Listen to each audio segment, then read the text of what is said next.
At the White House Thursday, President Trump reacted to the election of Pope Leo XIV as the first American-born head of the Catholic Church.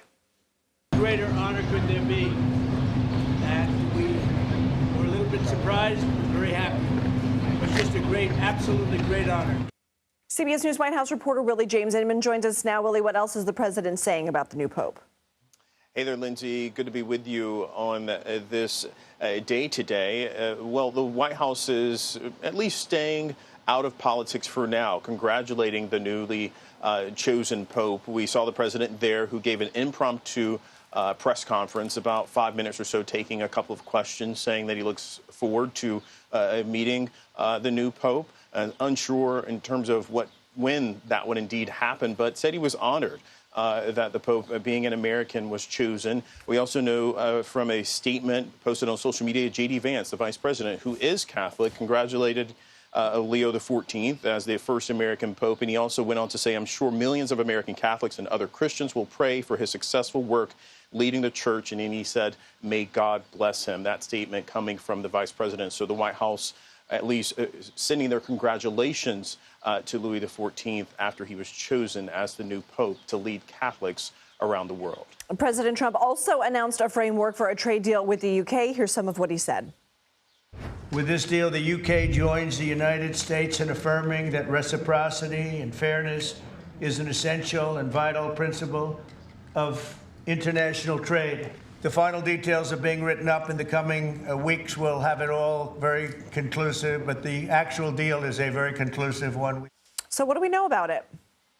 Yeah, the president called this conclusive, but it's important to point out that it's not signed and done just yet. We know that the auto tariffs, those 25% tariffs, essentially the White House is describing this as a discount up to 100,000 British vehicles that are sent from the UK to the United States from places like, or companies like Land Rover, Rolls-Royce, expensive cars, of course, but there'll be a $100,000 cap of 10%, that 10% tariff still applying to those vehicles, down from that 25%. Beyond that 100,000 number, you'll have that 25% that still goes into effect.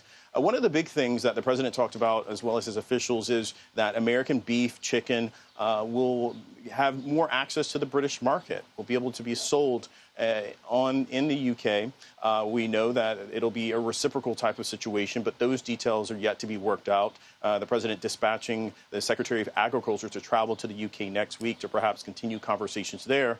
On top of that, we know that ethanol is a product that is produced here in the United States and used to make beer in the UK, so a lot more access there for those farmers to sell their product in the United Kingdom, Lindsay. Also Thursday, President Trump criticized Federal Reserve Chair Jerome Powell. What did he say? Yeah, that's right. It's been a love-hate relationship, one-sided love-hate relationship coming from the president to the Fed chair, who he nominated for that position. And Jerome Powell, of course, was renominated again by then President Joe Biden. But here's what he had to say earlier. Take a listen. If the chairman of the Fed, Jerome, if he would lower interest rates like China did, like I think UK did, but like numerous other countries have done, it's like jet fuel. It would be great. But he doesn't want to do it. I think he doesn't want to do it. Probably he's not in love with me.